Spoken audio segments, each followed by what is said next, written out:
the hour, the father of the shooter spoke to reporters about his son.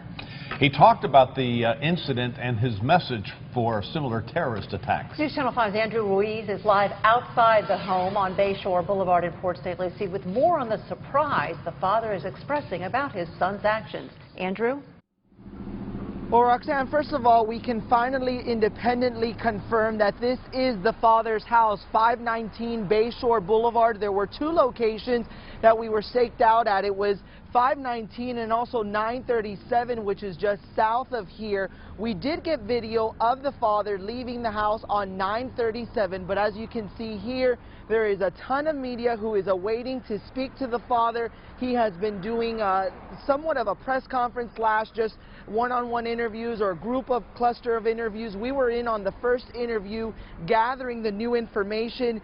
From inside, Sadiq said he did not suspect any of this to occur. He says he was as shocked as the rest of the community. When asked about the possible discrimination or his possible ties to ISIS, he said he noticed none of that within his son and has this to say.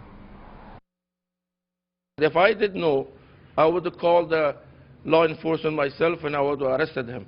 He had no right to do anything. Right. His right was to go get educated more and paid attention to his family, his wife and his kid, and made sure that his son got good education.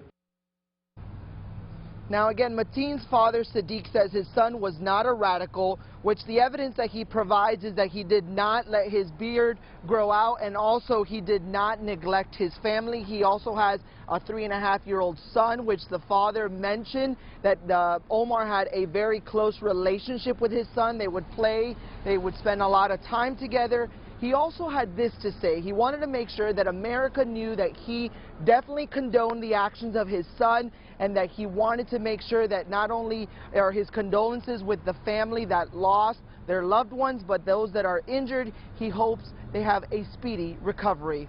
We're live in Port St. Lucie. Andrew Ruiz, WPTV News Channel 5.